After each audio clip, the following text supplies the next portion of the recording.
Assalamualaikum warahmatullahi wabarakatuh. Pada pertemuan kali ini, saya akan mempresentasikan hubungan antara reformasi birokrasi dengan inovasi sektor publik.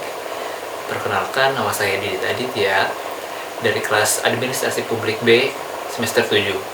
Reformasi birokrasi.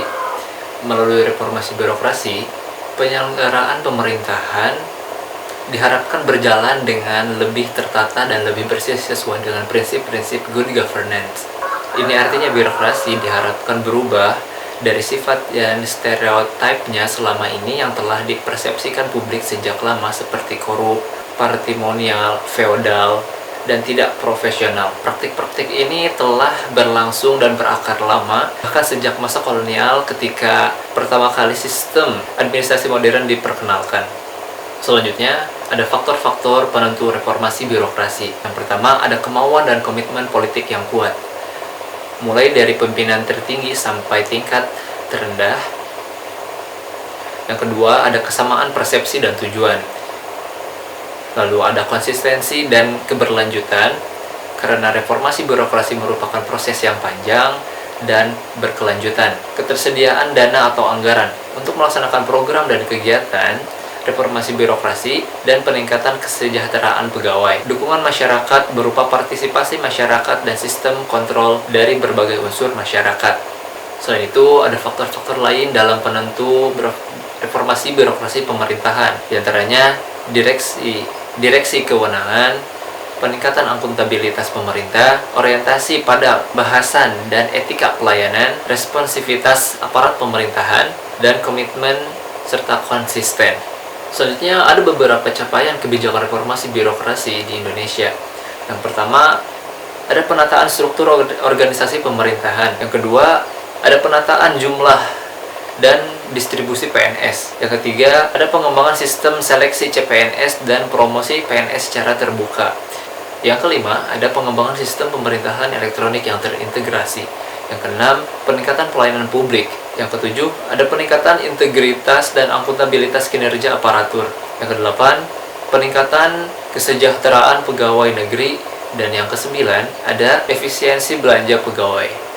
Oke, dari capaian kebijakan reformasi birokrasi, saya akan menjelaskan beberapanya. Ada poin telah dikembangkan sistem seleksi CPNS dan promosi PNS yang terbuka. Penerimaan CPNS ini dilakukan secara terbuka dan tanpa biaya. Pelaksanaannya juga transparan. Ditandai dengan pelaksanaan tes berbasis komputer assisted test (CAT) dan pengumuman nilai secara terbuka.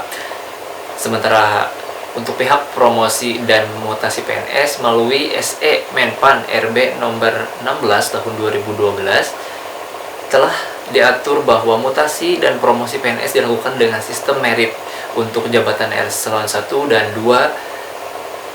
Pengisiannya dilakukan secara terbuka dan kompetitif melalui mekanisme open bidding, di mana peserta di luar aparatur sipil negara ASN yang telah memenuhi syarat dan juga dapat mengikutinya. Lalu ada peningkatan pelayanan publik. Peningkatan pelayanan publik ini berusaha diwujudkan dengan menerbitkan sebuah peraturan induk mengenainya, yakni Undang-Undang Nomor 25 Tahun 2009 tentang Pelayanan Publik. Dari situ kemudian dihasilkan berbagai standar dan instrumen yang mampu menjadi katalis bagi instansi publik untuk memperbaiki pelayanannya, seperti standar pelayanan publik, ada standar pelayanan minimal, ada standar operasional prosedur, ada maklumat pelayanan, ada indeks kepuasan masyarakat, dan lain sebagainya.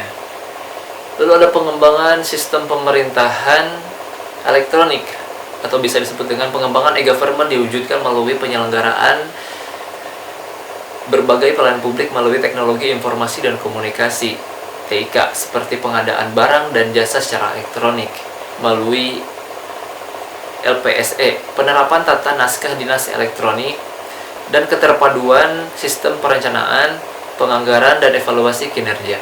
Selanjutnya, evaluasi kebijakan reformasi birokrasi. Meskipun telah mencatat beberapa capaian positif, secara umum, kebijakan reformasi birokrasi masih berjalan jauh dari idealis yang diharapkan.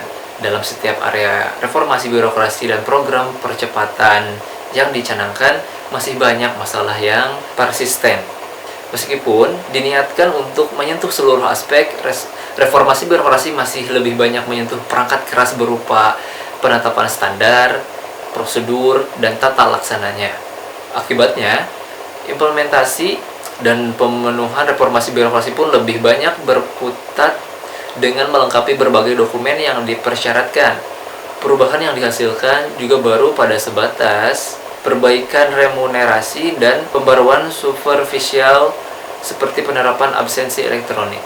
Dan di sisi lain, masalah pembentukan mental, etika, dan perilaku aparatur justru belum banyak tersentuh. Selanjutnya, inovasi sektor publik.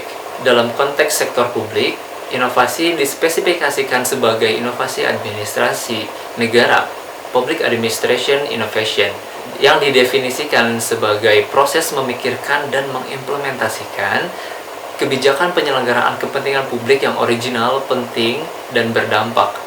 Lebih lanjut, inovasi administrasi negara dapat dibagi ke dalam 8 jenis, yakni inovasi proses, inovasi metode, inovasi produk, inovasi konseptual, inovasi teknologi, inovasi struktur organisasi, inovasi hubungan, dan inovasi pengembangan sumber daya manusia. Lalu ada beberapa tantangan dalam inovasi sektor publik. Yang pertama, regulasi yang kurang memadai. Yang kedua, adanya persepsi yang salah mengenai inovasi. Yang ketiga, belum adanya sistem di birokrasi yang secara independen memberikan reward bagi aparatur yang melakukan inovasi.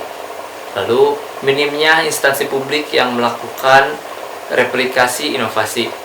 Nah, selanjutnya, masih banyak inovasi yang belum melembaga. Yang pertama, ada regulasi yang kurang memadai. Dalam penyelenggaraan pemerintahan, keberadaan regulasi sebagai landasan hukum menjadi faktor yang sangat penting. Dalam hal inovasi sektor publik, regulasi yang ada masih kurang memadai karena masih terlalu sedikit dan umum. Belum ada peraturan selevel undang-undang yang mengatur secara khusus mengenai inovasi sektor publik. Sementara itu, berbagai regulasi yang lebih teknis seperti PP Inovasi Daerah sebagai turunan undang-undang dari Pemda dan Permenpan tentang pedoman inovasi sektor publik justru membatasi ruang gerak karena terlalu kaku, prosedural, dan hierarkis. Yang kedua, adanya persepsi yang salah mengenai inovasi, seperti bahwa inovasi itu merupakan sesuatu yang rumit, membutuhkan biaya yang tinggi dan kompleks. Padahal, sesungguhnya inovasi itu mudah, tidak mesti mahal, dan bisa dilakukan melalui hal-hal yang sederhana. Ditambah lagi ada stereotip yang menyatakan bahwa inovasi hanyalah domain sektor swasta yang harus bertahan. Yang ketiga, belum adanya sistem birokrasi yang secara inheren memberikan reward bagi aparatur yang melakukan inovasi. Ketiadaan reward ini menyebabkan hanya aparatur yang benar-benar berkomitmen dan termotivasi saja yang mau melakukan atau menginisiasi inovasi karena tidak ada insentif yang diberikan sistem untuk melakukannya. Pemberian reward lebih banyak diberikan dalam bentuk kompetisi dan bukannya secara otomatis. Misalnya Sinovac oleh Kemenpan RB itu pun diberikan atas nama instansi dan bukan perseorangan. Keempat, minimnya instansi publik yang mau melakukan replikasi inovasi. Sesungguhnya selama ini telah tercipta ratusan praktik baik inovasi sektor publik di berbagai bidang dan jenis. Apa yang perlu dilakukan oleh instansi publik yang belum melakukan inovasi hanyalah melakukan replikasi dari salah satu inovasi yang menjadi praktik baik tersebut, tergantung dengan kebutuhannya. Yang kelima, masih banyak inovasi yang belum melembaga. Inovasi muncul karena inisiatif pribadi dari kepala daerah atau kepala OPD. Akan tetapi, inovasi tersebut belum diformalkan dalam bentuk regulasi. Akibatnya, inovasi tersebut tidak berkelanjutan. Apabila pemimpin birokrasi suatu saat meninggalkan jabatannya, maka tidak ada jaminan bahwa inovasi akan terus dilanjutkan atau dikembangkan oleh instansi tersebut. Lalu ada hubungan antara reformasi birokrasi dengan inovasi sektor publik. Reformasi birokrasi terkait erat dengan inovasi, hubungan di antara keduanya itu dapat dilihat dari sebagai hubungan integratif maupun komplementer. Inovasi dan reformasi birokrasi adalah kesatuan integral bagi dua sisi mata koin dalam upaya untuk menjadi birokrasi berkelas dunia. Baik reformasi birokrasi maupun inovasi sektor publik harus dilakukan secara simultan. Tidak ada birokrasi reformatif tanpa birokrasi inovatif. Perspektif ini memandang bahwa setiap upaya reformasi birokrasi yang otentik selalu mengandung pada dimensi inovasi. Demikian pula sebaliknya, setiap inovasi yang dilakukan sektor publik dengan sungguh-sungguh selalu dapat dikaitkan dengan tujuan untuk mereformasi birokrasi. Dalam perspektif hubungan komplementer, inovasi dapat dipandang sebagai pelengkap dari kekurangan yang ada pada reformasi birokrasi sebagai konsep yang terlalu formalitis. Sementara itu, dalam perspektif hubungan komplementer, inovasi dapat dipandang sebagai pelengkap dari kekurangan yang ada pada reformasi birokrasi. Selama ini, reformasi birokrasi dikritik sebagai konsep yang terlalu formalitis dan uniformis. Kebijakan reformasi birokrasi menerapkan prinsip one size fit all dengan mengharuskan setiap kementerian, lembaga, dan daerah melakukan perbaikan pada 8 area perubahan, padahal masalah dan tantangannya yang dihadapi itu berbeda-beda. Dan sekian presentasi dari saya mengenai hubungan birokrasi reformasi dengan inovasi sektor publik. Kurang lebihnya mohon maaf. Wassalamualaikum warahmatullahi wabarakatuh.